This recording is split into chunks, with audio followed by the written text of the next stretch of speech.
Welcome friends once again to this session. Today we are discussing various aspects of your practical examination in gynae and obs. In your practical examination you have long case, you have short cases, you have viva, instruments and ward rounds also. So ward round is a very important component of your practical examination, and to discuss this part we have invited Professor Manju Puri. She is to my left. She is professor in the Department of Gynae and Obs at Lady Hardinge Medical College, and she is going to tell us about important steps or things you should keep in mind when you are doing pre and post operative care to a gynae or obstetric patient. So I will request Professor Manju Puri to tell our students what are the important points they should keep in mind when they are preparing a patient for surgery, and also what are the important points they should keep in mind especially in the post operative period. Professor Manju Puri, please. Alright, dear friends, the subject of my talk today has already been specified. It is pre and post operative care in major obstetrical and gynecological surgeries. Now we need to remember that it is not only the surgical procedure which is important, but the successful outcome of any surgery depends on a thorough evaluation, careful pre-operative preparation and attentive post-operative care.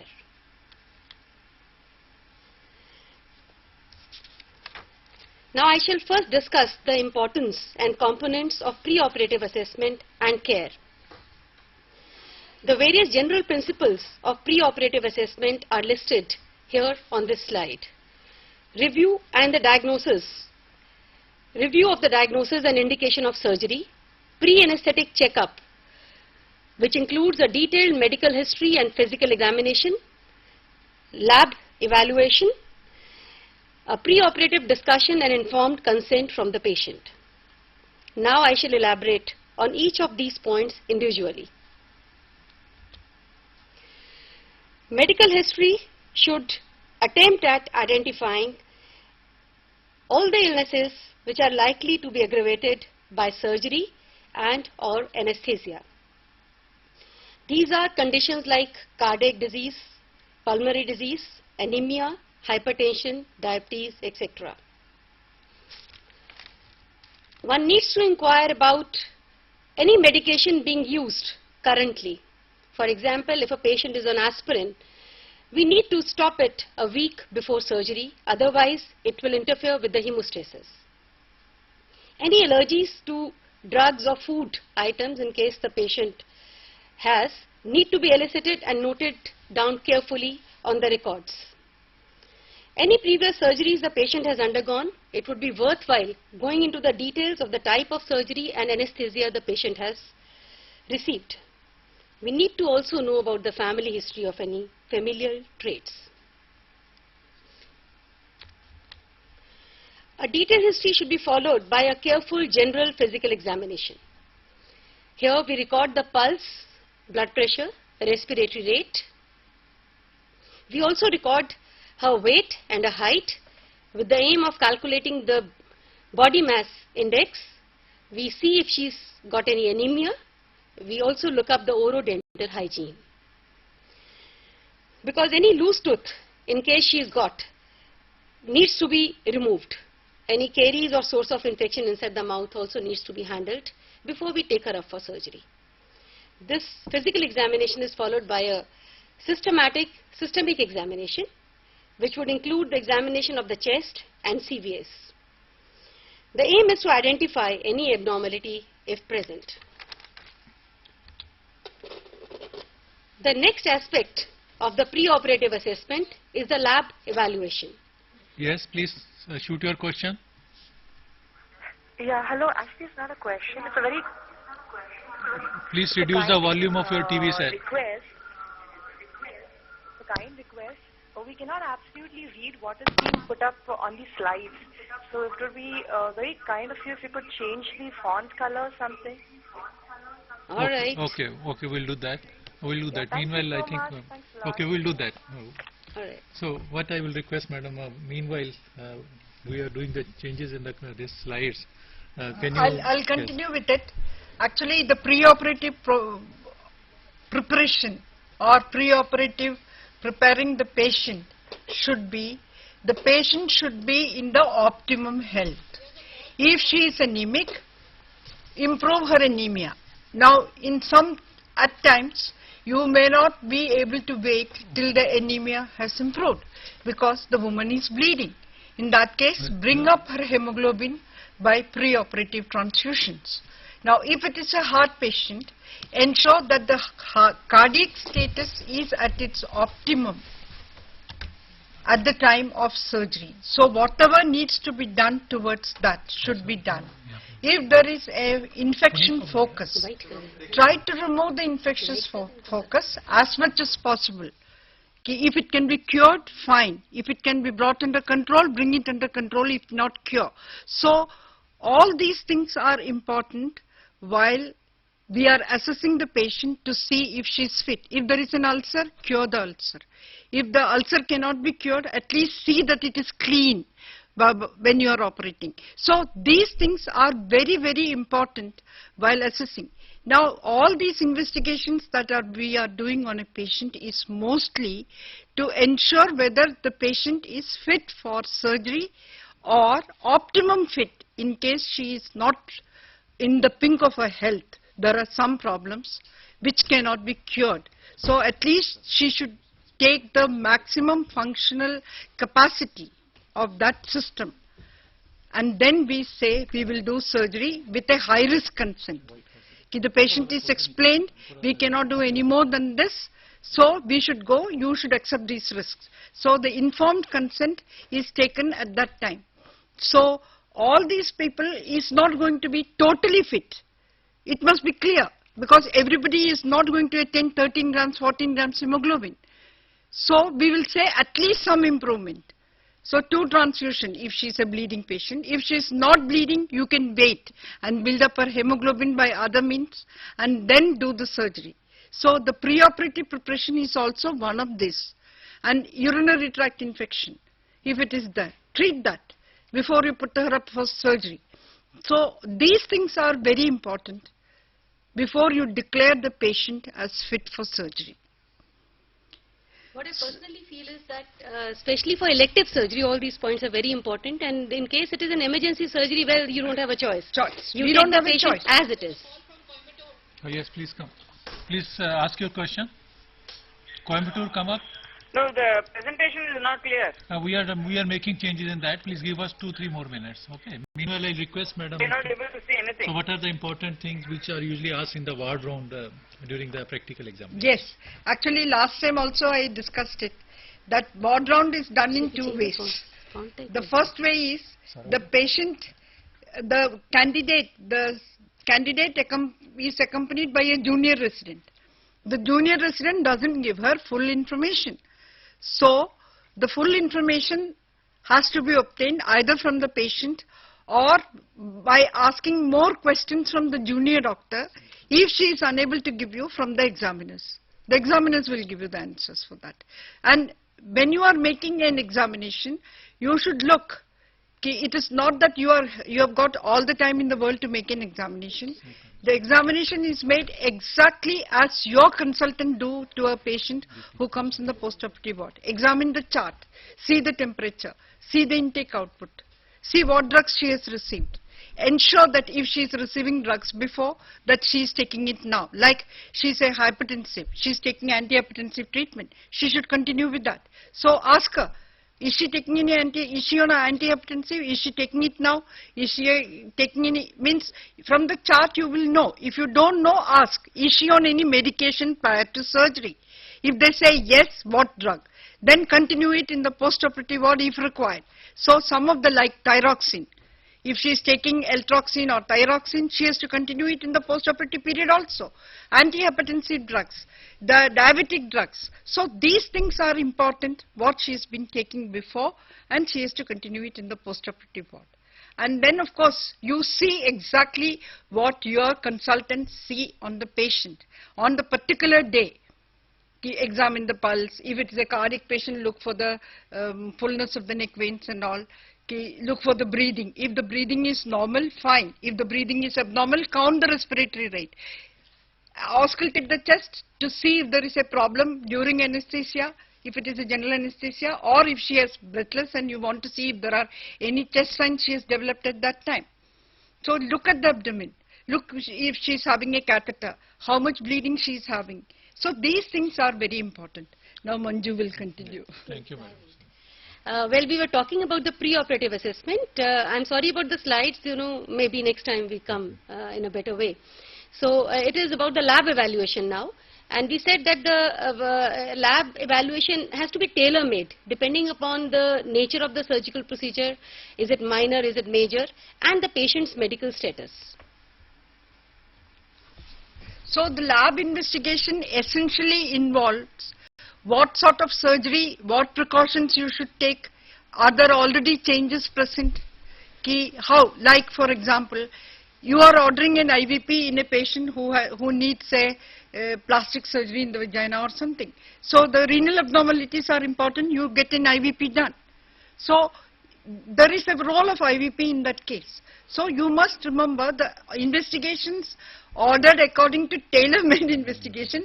That is what she means by that. And now we come to the basic investigations which are required for any major surgical procedure.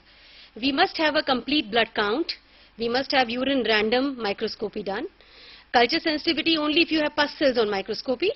Blood sugar, blood urea. A baseline liver function test would be worthwhile having at hand. We must have the blood group of the patient. She might need blood anytime during surgery. The X-ray chest and ECG are two other investigations which we normally would ask for all the patients. However, at some places it would be a routine to get these investigations done in patients who are more than 40 years of age. May I add something, Manju, here? Yes. I'm very worried when I see the private practitioners in private practice we happen to operate. They say we have to get the blood from beforehand. All the patients do not require blood transfusion after surgery because the blood loss is not much. Now, the blood transfusion should be taken very seriously. It is almost like a tissue transplant, organ transplant. We are transplanting the blood to the other woman. So it has got its own problems and risks. So unless it is an absolute must that you have to replace the blood volume by blood only, transfusion should not be given. So what I find, what worries me is because we cannot arrange the blood at the time, you have to get the blood. And because the blood has come, it is to be transfused. So I think, I shudder to think such practices. I myself sometimes have to do it. But I tell them then we will not give the blood. It will go waste, but I will not transfuse it. I think I quite agree with you. We should have some mechanism, if it can be evolved at your local level, ensure that the blood is available. Many a time I say, I will inform you if the blood is required in 45 minutes, try to get the blood in 45 minutes to 1 hour. Then we will transfuse the blood. So all those mechanisms have to be tried. Otherwise, just getting the blood beforehand and then throwing it in this thing is no fun because blood is given at a cost. So you have to ensure that if the blood is obtained, it is obtained because it is necessary and it is transfused. As far as possible, please try to do that. Well, now we move on to the optional investigations which are not essential. ELISA for HIV, hepatitis B surface antigen, and screening for HCV. So these are optional but not mandatory. Now there are certain specific investigations which one would ask for in situations where they are actually indicated. Any patient who's got any suggestion of any heart disease, compromised cardiac function, echocardiography would be a worthwhile investigation. Same is true about pulmonary function test. Anyone who's got respiratory problem or any chronic respiratory disease, before we take them up for any major surgical procedure, it would be worthwhile getting their pulmonary function test done. Serum electrolytes is another such investigation. Now moving on to the preoperative assessment further on, preoperative discussion about the procedure is extremely important, and I feel a number of us would actually fail to do so, and that is what ultimately leads on to medical legal litigations, because we have not explained the procedure, we have not explained the consequences, the complication and risk to the patient and her attendants. Now the key points of preoperative discussion would be to explain the nature and extent of disease. What is the nature of the disease and what is the extent of the disease? extent of the operation proposed and any potential modification.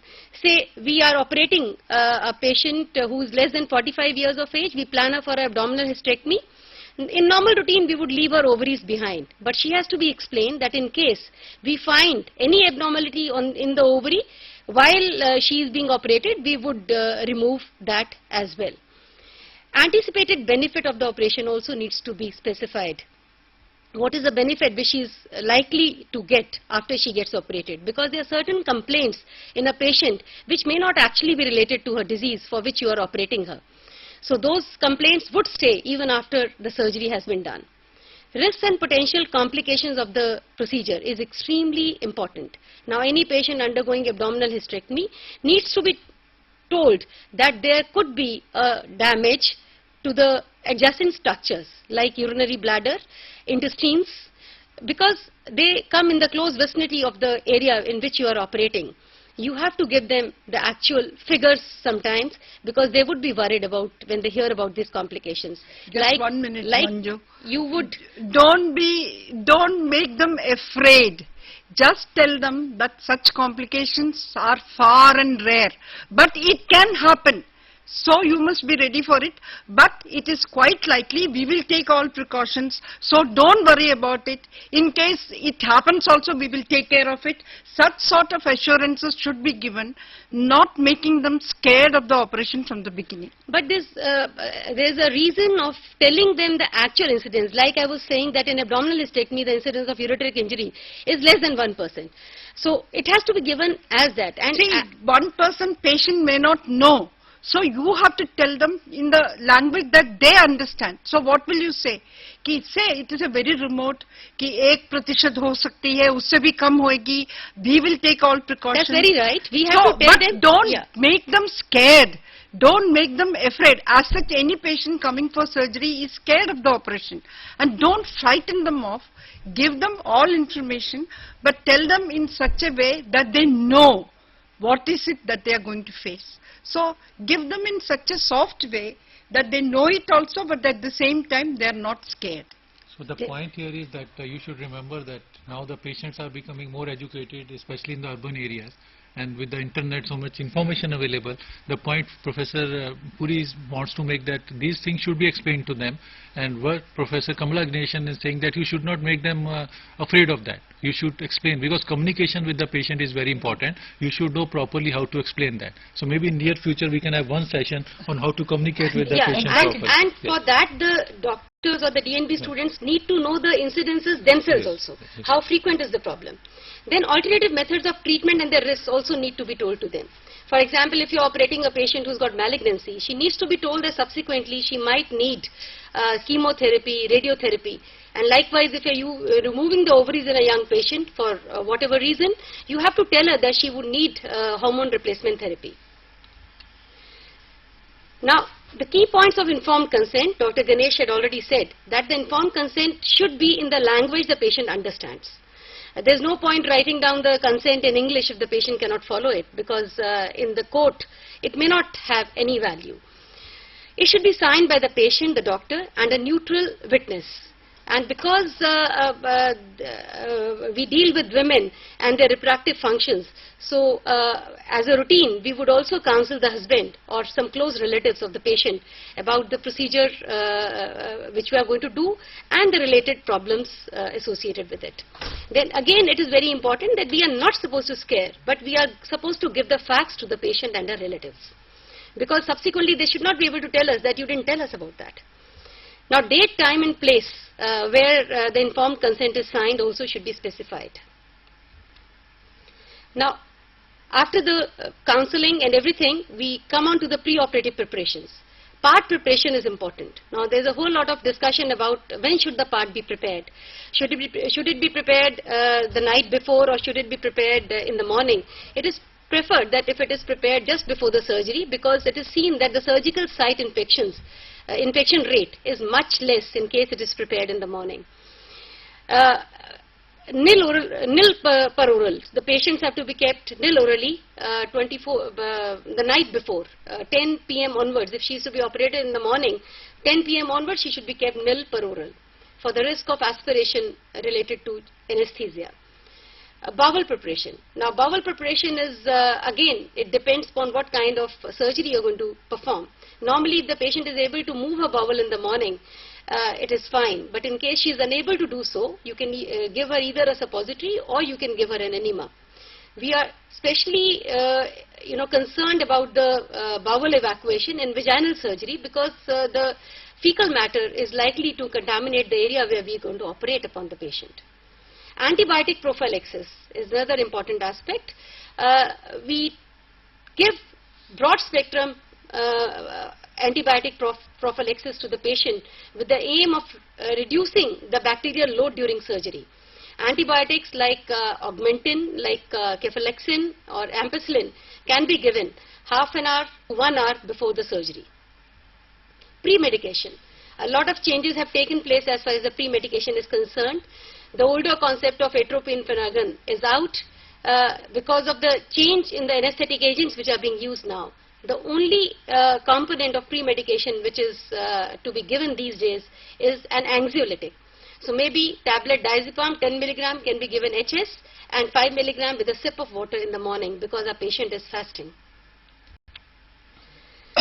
Now I move on to the second part of my talk, that is the post-operative care.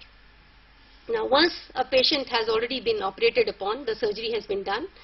Now the general principles of post-operative care would be monitoring of the vitals, which is extremely important.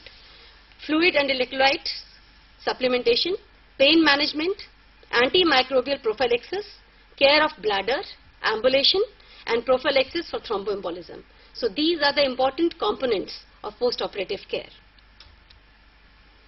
I shall elaborate on each one of this now. Now when I say monitoring of vitals, we need to, just by saying that the vitals have to be monitored, it does not clarify anything. The instructions have to be crisp and clear. It has to be pulse and blood pressure monitoring half-hourly for 2 hours immediately after surgery, and then 4-hourly for at least 24 hours or till the patient stabilizes. And thereafter the patient can be looked up 2 to 3 times a day. We need to inspect the drip site for any extravasation. You must have seen lots of patients with swollen limbs because the drip site has not been inspected. Chest examination needs to be done for any spasm or any creps. This is especially important in patients who have history of asthma or who have history of some cardiac disease, where we are worried about the patient developing or going into failure. Per abdomen examination needs to be done. We need to look up the dressing, whether it is dry or is it soaked, because we should ensure that it is dry in the immediate post-operative period. We palpate the abdomen to feel whether it is soft or not, especially after surgical procedures like hysterectomy, the abdominal hysterectomy or vaginal hysterectomy, or even after cesareans. In case we feel that the patient is not doing well, sometimes we are worried about intraperitoneal bleed. So we should look for any fluid inside the abdomen by eliciting shifting dullness. Any bleeding per vaginum needs to be looked up, especially in most of the cases which we deal with in obs and gynae like hysterectomies and cesareans. We are concerned about any bleeding per vaginum. And whatever bleeding is there, especially for cesarean, is it normal or it is not normal, needs to be looked up. In case there is a perineal stitch line, one needs to look at the stitch line. Does it look normal? Is there any swelling around? Does it look blue, indicating that maybe a hematoma is being formed? And we need to look up an input-output chart each time you visit the patient to see if she is getting adequate amount of input and bringing out adequate amount of urine. We would expect at least 30 to 50 ml of urine per hour after the patient is operated, or even otherwise. That's the normal amount of urine output. Now moving on to the fluids and electrolytes, we've said that the patients will stay nil per oral usually for 24 hours. The concept is changing now. This is the conventional view. Now we would start the patient on oral feeds. We would encourage oral feeds, and we would start the patient on oral feeds as soon as the bowel sounds return. So the patient, because she is nil orally, we need to supplement IV fluids to give her electrolytes and to give her nutrition. So on an average, about 2.5 to 3 liters of the fluid is given to the patient over 24 hours. And this comes to approximately 50 ml per kg body weight. And we use a combination of 5% dextrose, dextrosaline, and ringer lactate. We choose from these fluids. Remember, each vac should be given over 4 to 6 hours, which would mean it should be given at the rate of 22 to 26 drops per minute. This is on day 1. On subsequent days, one would calculate the input or the amount of fluid which have to be given intravenously by adding 1000 ml to the previous day's output. This 1000 ml is meant for insensible loss, which is not documented as urine output. Remember, the fluid requirement in summers is more as compared to what it is in winters. We come to the next component of postoperative management. With very good analgesics available these days, there is no reason why a patient should have pain during postoperative period. Some of them who get an epidural block can have the catheter in situ and can get top-up doses through that catheter and may not require any kind of analgesics. But those who do not have that, we need to give them analgesics, which could be either narcotic or non-narcotic. In narcotic, we normally would use a combination of pethidine 75 mg and phenergan 25 mg intramuscular, or morphine 12.5 mg and phenergan 25 mg intramuscularly. Now, phenergan is added to these narcotic analgesics, that is pethidine and morphine, to counteract its emetic effect. As far as non-narcotic analgesics are concerned, we have diclofenac sodium in the dose of 75 mg intramuscular, deep intramuscular. It is a 3 ml ampule, which can be given 8 hourly. It is also available as patches and suppositories. Tramadol is another non-narcotic analgesics which is commonly used. It is given in the dosage of 100 mg intramuscularly, 8 hourly.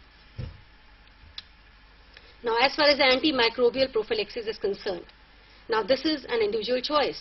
Some people like to give a single shot of preoperative antibiotics, half an hour to 1 hour before the surgery.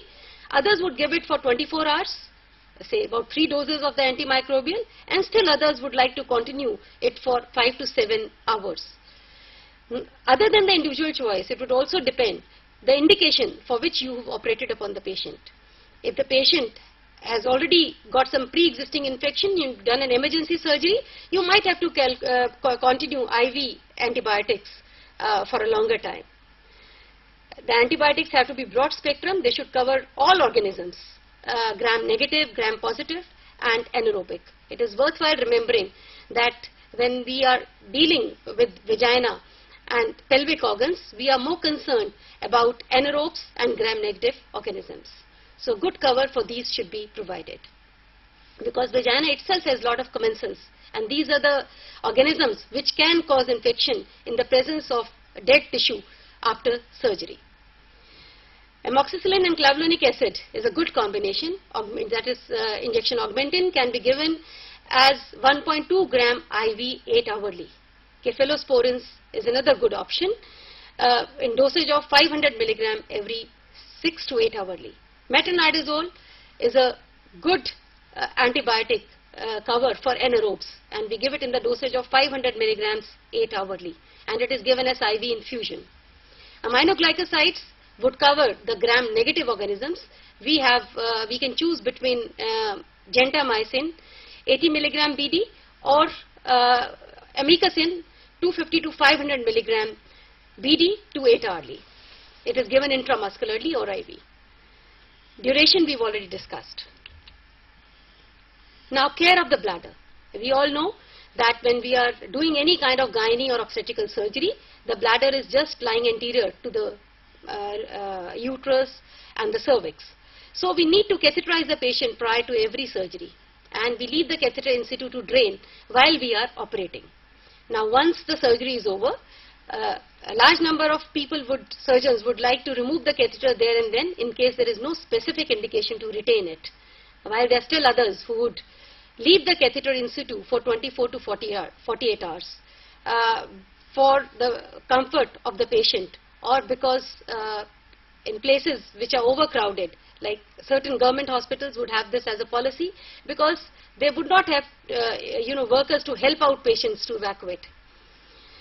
Now, as far as once the catheter has been left inside, we need to make sure that good catheter care is given. it would mean that the catheter needs to be cleaned with antiseptic solution, diluted. It should be a mild antiseptic solution, savlon or beladine. From the area of the catheter near the urethra needs to be cleaned with this solution and followed by cleaning of the vulva. Remember, we never use spirit in the vulval region. It can be very irritating to the patient. Now, there are few indications. I thought it would be worthwhile for you all to know what are the indications where prolonged catheterization is actually indicated. So, it is indicated in obstetrical cases where we operate or do a cesarean for obstructed labor. We need to keep the catheter for at least 3 weeks in these patients. And all those patients who have undergone cesarean and had some bladder injury need the catheter to be kept for 7 to 10 days.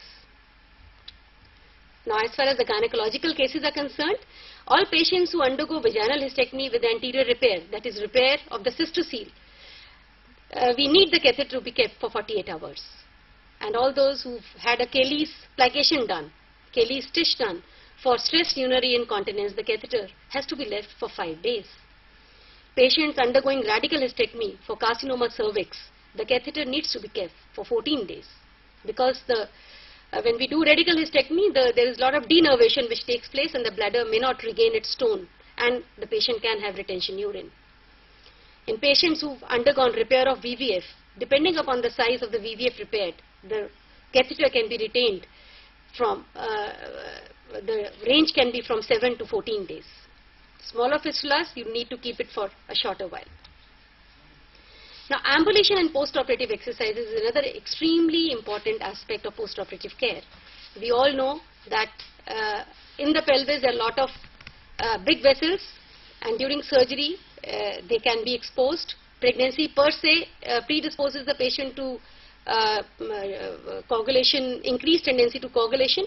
So we must remember, and every patient would like to know when can she move. You know, you can find when you go for your rounds, you find some of the patients lying absolutely still because they have not been told that they can move around. So there is no restriction of movements. The patient can move as much as she wants, depending upon her own comfort level. So early ambulation is encouraged. The patient should be asked to take deep breathing exercises. They should be asked to move their limbs. At the same time, they can take turns if they find comfortable. So basically, we do not restrict the movements per se.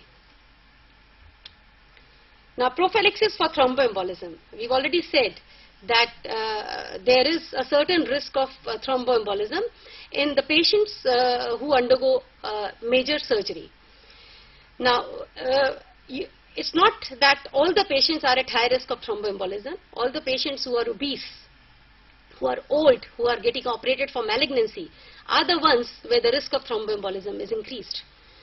Now, if the BMI is more than 24, one needs to be worried. In these patients, we can give them low-dose subcutaneous heparin as a prophylaxis against thromboembolism. It can be given in the dosage of 5,000 units subcutaneously. We can start 2 hours preoperatively and then continue it at the dose of 5,000 units every 12 hourly for 5 days. Now, this does not interfere with the bleeding and clotting time per se. And some people would not give it, thinking that in the postoperative period the patient might start bleeding. But this is a prophylactic dose. It is not a therapeutic dose. The therapeutic dose would be 5,000 international units every 6 hourly, 4 to 6 hourly, or 1,000 units every hour. Instead of this, low molecular weight heparin, enoxaparin, can also be given. It is given in the dosage of 20 milligrams subcutaneous every day. But it is a costly drug. Now, care of the wound. We've given a wound to the patient. How do we take care of that? Now, for abdominal wounds, the dressing needs to be changed on day 3 of the surgery. Now, why day 3?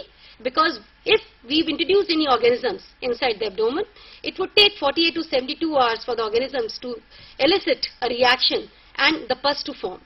So we change it on day 3, and in case there is any infection, we would take a wound swab and send it for culture sensitivity. The stitches have to be removed on day 7 or day 8 of surgery. For a phalansteal incision, that is a transverse incision, the stitches may be removed a day early. And in a vertical incision, we would normally remove it on day 8. Now, in case there is a patient who's got some high risk factors like she's obese, she's diabetic, she's anemic, we might delay the stitch removal to about 10 to 14 days after the surgery. Now, as far as the perineal stitches are concerned, Local care has to be given to the patient. She should be asked to keep the area clean, because per se you have the anus and the urethra just next to it. So likelihood of the wound getting contaminated is very high. So the only way is every time she moves a bowel or she passes urine, she needs to clean the area, and some antibiotic ointment can be applied. She's asked to keep a sterile pad and change it at least 4 to 6 hourly. Stitch removal, in case there are non-absorbable stitches, the stitches, even the perineal stitches can be removed, should be removed on day 7 or day 8 after the surgery. Now there are certain special considerations for certain special surgeries. What I talked about was all in general for all kind of patients. Now for cesarean patients, which is one of the very common obstetrical major surgical procedure we all do, we must remember that as far as the preoperative preparation is concerned, we do not give any pre-medication to the cesarean patients. This is for preventing or for the risk of sedation and respiratory depression in the baby. Acid prophylaxis is extremely important in patients who are undergoing cesarean. It is given in the form of injection Rantac 50 mg IV and injection Perinom 10 mg IV. This is to prevent the risk of aspiration pneumonitis or Mendelssohn syndrome, which has got a very high mortality rate.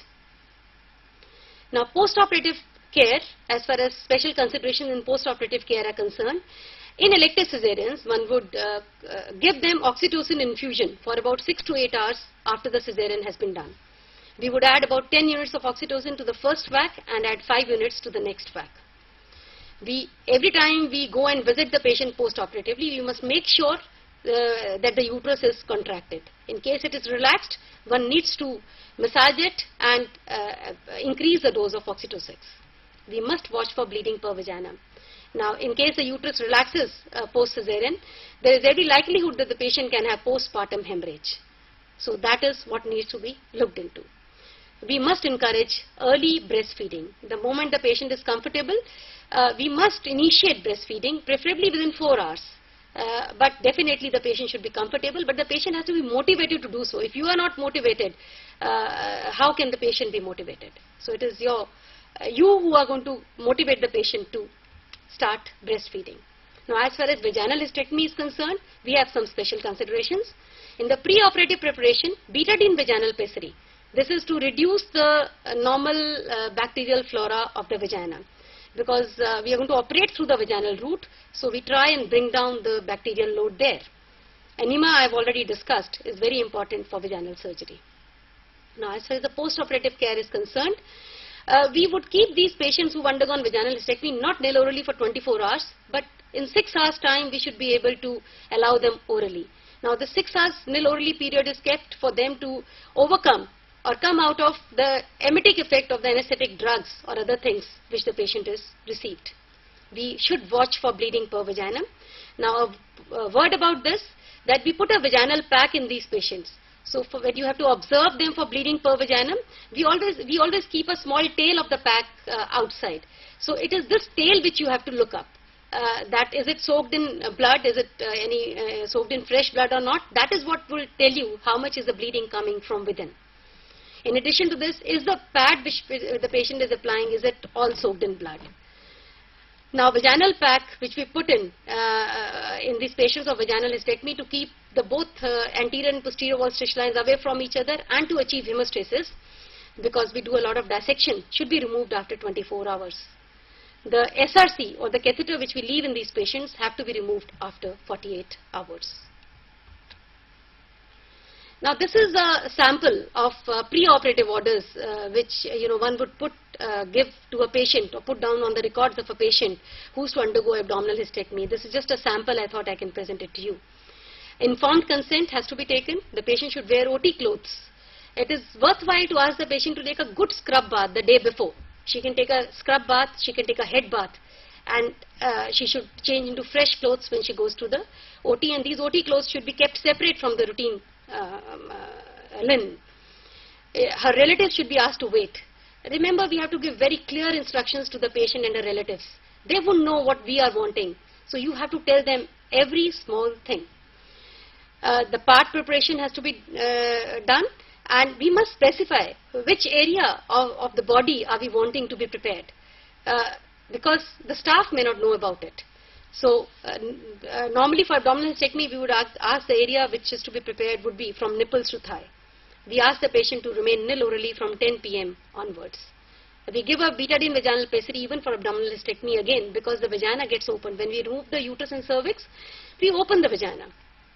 Tablet diazepam 10 mg HS and 5 mg with a sip of water in the morning. This is as a part of pre-medication. And we give her antibiotic prophylaxis in the form of any broad spectrum antibiotic. It could be ceflexin, it could be amoxicillin, it could be augmentin, anything. It should be given half an hour to 1 hour prior to the surgery. But whatever IV antibiotic you are giving, make sure we test the patient. We do give it only after sensitivity testing. And in addition to all these preoperative orders, whatever drugs the patient was taking, say if she was taking her antihypertensives or antithyroid drugs, anti-epileptic drugs, all those drugs have to be, some of them may have to be given to her with a sip of water in the morning and then continued subsequently. This is a sample of the post-operative orders which we would put in any patient who undergoes a major abdominal procedure. This is for abdominal hysterectomy. Watch for recovery from anesthesia. This would mean whether the patient is conscious or she is sedated. If she is sedated, her head should be on one side so that she should not vomit and aspirate. She should have someone by her side in case she is not absolutely alert. Strict input-output charting. We must maintain a strict input-output charting. A point here that when the patient is received in the post-operative ward, the staff should be instructed to note down the amount of fluid which is there in the vac which is already on flow. Sometimes the fluid there would be 500 ml, sometimes it would be 100 ml. So when you go and visit the patient, you wouldn't know how much of fluid has gone in. So that record should be maintained. The urovac should either be emptied or the amount of urine present in the urovac also to be recorded, because we are concerned whether she is passing urine normally post-operatively or not, because you have the ureters, you have the bladder very nearby. So we are concerned about the urine output. Vital monitoring we already discussed in details. Make sure, don't write only vital monitoring, write down clear instructions, pulse BP half-hourly for 2 hours and then 4-hourly. It is always a very good practice to maintain a post-operative chart for all the patients for at least 2 hours when they are received in the post-operative ward. IV fluids, we would chart 5 vacs for her, 2 vacs of ringer lactate, 2 vacs of DNS and 1 vac for 5% dextrose. This would look after her electrolyte requirement and nutritional requirement for the day 1. We would prescribe injection pethidine and injection phenergan. We don't give it 8-hourly because it is a narcotic analgesic. We would rather advocate it SOS. Whereas for normal analgesia, we would prescribe injection diclofenac sodium 75 mg IM 8-hourly. Antibiotics, which is again a personal choice of the surgeon and as per the requirement of the patient, it has to be a broad spectrum antibiotic. It could be ampicillin, it could be cephalosporin, it could be a combination of ampicillin, metronidazole and gentamicin depending upon the need of the patient. Injection Rantec 50 mg IV 8-hourly can be given because you are giving so many drugs to the patient, she can have gastritis. This is again a personal choice. I think the patients are comfortable in case they are given Rantec for initial 2 or 3 days. Injection Perinom 10 mg IV SOS can be given in case the patient has vomiting. Lot of drugs which are used to induce anesthesia can cause lot of retching and vomiting. And when the patient has this retching and vomiting, there can be a lot of pain on the stitches. Care of the SRC we've already discussed in detail. Another very small thing but important, that the catheter should be strapped against the thigh. It should not be left loose because sometimes it gets pulled and the patient feels very uncomfortable. So one should make sure that the catheter is nicely strapped to the thigh. And we must make a note of any bleeding per vagina. Now after all this, I think we've discussed in details as to what are we going to do with the patients pre and post operatively. A word about advice on discharge. Now this again depends basically on the nature of surgery. But in general, we ask the patient not to lift heavy weight for 3 months because especially for abdominal surgeries where we've given an incision in the abdomen, because rectus sheath would take about 3 months to heal completely, and it is the weakness of this particular sheath which will subsequently lead on to hernia formation.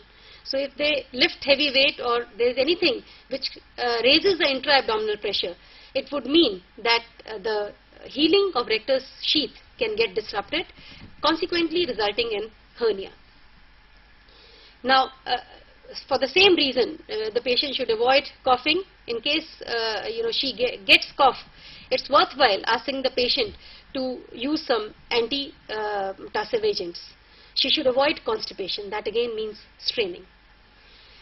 She should gradually resume light work. It is not that she's got a major surgery done, she should not move around. So by the time she moves, you discharge her from the hospital, she is nicely moving around slowly and gradually, and she can resume light work after 2 to 3 weeks. Now this varies from patient to patient. Some of them would resume early. In case they want, after 15 days she wants to move around in the house, it is fine with us. Her normal activity she would resume after 6 weeks. We ask her to take iron and vitamin supplements for about 6 weeks.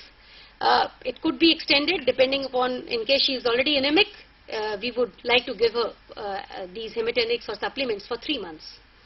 She should avoid sexual contact for 4 to 6 weeks. Now, whenever there are stitches in the vagina, be it vaginal hysterectomy, be it abdominal hysterectomy, we normally would ask her to avoid sexual contact for 6 weeks. And it's only after she comes to us and shows us the stitches and all that we would ask her to resume her sexual contact. In cesarean, she can resume the sexual contact once the lochia ceases to appear. Once she is dry, she can resume her sexual contact, but with proper contraceptive advice. And we ask her to come for a follow-up after 6 weeks or earlier in case she has any problem.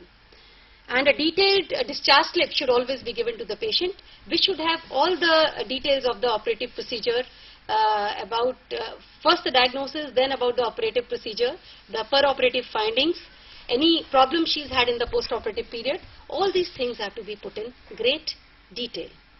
And I think that covers up most of the things. Just 1 or 2 things. Whenever you remove a catheter, please ensure that you go and visit the patient within 6 hours and ensure that she had passed urine after removal of the catheter. When you remove the pack, go within 2 hours, after 2 hours, and see that she is not continuing to bleed. These things can avoid major problems, because within 2 hours you have detected that she is bleeding. You have to do something about it. The same way, if she hasn't passed urine, you have to do something about how to make her pass urine. So these things are very small things, but very, very important for the patient. Now, the last remark that you made, in sexual, see, our tradition, we shouldn't go by what Western countries practice. Most of our women, whether they are Hindu, Muslims, Christians, everybody, the tradition says 6 weeks per purium is rest to the mother, not to do any activities, including resuming coital practice. Let us stick to that. Don't advise unless it is absolutely required for the woman because of her husband, that she has to subject to sexual intercourse.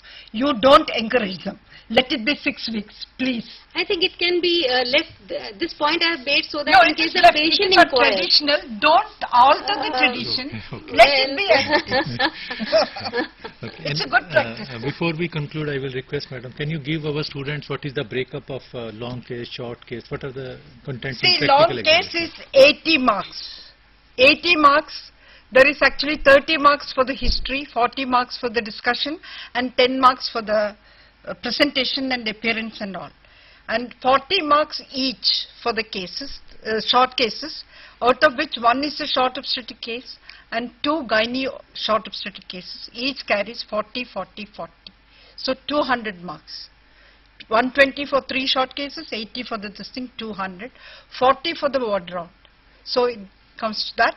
Then obstetric viva and gynae viva, 30 marks, which includes spots. So the spots marks, many divide it into 2, half goes to obstetrics and half goes to gynae, along with the gynae viva of 20, and 30, 60 marks. So total 300 marks. Okay, what are the common types of cases, long cases, short cases? See, long cases is always obstetric. and the student is given 20 minutes to present the case. To prepare the case, you may be given 50 minutes, 45 minutes to 1 hour, and even some of the candidates may get more time than that to work up the case. And all the points has to be noted down in your notebook, but you need not read from that book. You can present it to the examiner even without reading from your book. But if examiner asks, let me show you a book, don't say something which is you have not written or something like that and all. So you have to be sure of that. And in short cases, see, you must give within the first 1 or 2 minutes the large number of information. You must know your examiner. The examiner, their attention span is also the maximum in the first 1 or 2 minutes. So if you give as much information, for example, say Saroja 28 years, Para 3, 2 living. We know that so many things. LMP is this, EDD is this, has come with such and such a complaint. We know so many things about the patient. Then you go with your complaints, the chief complaints, the presenting illness, and people forget the antenatal history. So give the antenatal history. They feel that if the patient has shown to another hospital, if she comes to me, she is unbooked. So patient is not booked. Not like that. Anybody who had seen her earlier is also an antenatal checkup. So you didn't give her the antenatal checkup. Some other hospital, doctor gave, A&M gave, a nurse gave. All those are antenatal care only. So you have to say this is the so many antenatal visits she has had outside your hospital, this many in our hospital. First antenatal visit when? You may not be able to give subsequently all the visits, at least the first time when she went to the antenatal checkup, and how many she has had. That will help in telling you how regular she is, whether she is taking treatment, all those things. So that is how it goes. And usually don't think we are asking difficult questions. Questions are always simple. Don't imagine that they are asking something which I don't know. What is commonly done? I always ask Dr. Sood at what level they should know. They should know. If you are working, you should be able to work in a district hospital as a specialist when you pass DNB. So you must know to that level what are available at that level for you to make you practice without problems. So you must be well versed with that. And So moreover, that is I want to make a point that when they give the diagnosis, you should remember that diagnosis should include all the things which are going to affect the management of the patient. So it's always a good idea to make a very crisp and concise diagnosis. Say for example, if there is a patient, you should say that she is 30 years old, primi gravida, with 38 weeks pregnancy. Because sometimes you would give it as amenorrhea, 38 weeks pregnancy with a single live fetus in cephalic presentation, with moderate anemia, and not in failure or something like this. And to say all the things which are there should be included in the diagnosis. Some hints for the student, now they are going to prepare for their practical examination. So how to go about this preparation, they have about 2 months time with them. So some practical hints. Alright, I think the classes which you are holding, they need to really carefully jot these down, these points, because we've basically focused on the practical aspect of the whole thing. So if you look up these small things, I am sure it would be of use. And then again, I think that thing has already been emphasized, but my feeling is that all the candidates want to know the diagnosis beforehand. So I would strongly recommend that don't try and find out the diagnosis beforehand. Try to work up the patient, whether whatever diagnosis you are making may be correct or may be wrong, but you can justify that. And whatever you do in your hospital, what is followed up is quite all right. Different hospitals may have different practices. What you do in your hospital, you can very well say. Like for post-operative antibiotic therapy, if they are giving for 5 days, say that in our hospital we follow this. If anybody asks you, you know of any type, you can say, yes, I have heard about prophylactic. In a case like this, we give 1 dose. In such and such a patient, we give 2 doses. Like that you can say. But what is practiced in your hospital, you must know very thoroughly. And why it is done like that. That's very right. So, any other parting advice to the student? Because this is going to be perhaps the one of the last session in gynae for our exam going batch. No, they have to keep their head above their shoulders. They need not get confused. And what I think is good about DNB is that you are being examined at so many stations. I'm to say the marks are totally divided, so there's no point getting confused. So basically you have to focus on the basics. Focus on the basics, because the examiner would always start with the basics. And it is not that if you don't know any high-flown thing that you would fail because of that. You would fail only if you are not knowing whatever is has to be done as far as the preliminary management of the patient is concerned. And you should have a logical kind of conclusion, and you should understand whatever is done, why is it done. I think that should be good enough. So I hope all the students who have viewed this teleconferencing session have benefited from the advice of the experts. I think we can say in one line that you must plan for your practical examination. In the examination, our experts or examiners, they are more concerned with the approach, the details in history, the detail of clinical examination, and how you approach towards the diagnosis, that is more important. And the experts have been saying repeatedly that usually they ask you about the basic things, common things, practical things, rather than very latest or advanced things. So keep that point in your mind. And today we had discussed right from the history, clinical examination of a gynae obstetric case, then applied aspects of anatomy and physiology, which are important from gynae and obstetric point of view. And another important aspect which we have touched today is the pre and post-operative care of a surgical patient, especially when the patient undergoes some gynae or obstetric procedures. So I hope with this you have benefited. And once again I want to remind you that all these teleconferencing sessions are being prepared on DVDs, and these DVDs are now available. So please insist upon your institution to have a complete set for your library, and in case you also want to have individual copies, you can refer to the details which are on the website, and you can order for these DVDs. The last date for submission of the order from requisition from your side is 15th of February, and thereafter we are going to duplicate and dispatch these DVDs to you. Another important point I want to emphasize is that please don't hesitate to communicate with your consultant and DNB coordinators. They are supposed to be representative of the board, and in case you find some difficulty, please contact them, and then you contact the officers in the board. Once again, I will like to remind you, we have the detailed curriculum on the website. On the website we have the key points for case presentation as well as learning material. We have our journal also. And this journal again is on the website. The previous journal was on tumors, which also included tumors from gynae and obstetrics. And the next issue is coming on pediatrics. So subsequently we are going to make it every 2 months, and we are going to cover each major specialty in the form of journal. We have a quarterly newsletter. This again is available, and you can also contribute. There is one page for DNB students, one page for institution, and one page for DNB teachers. And please keep on watching our website, because now the latest information is available to the website.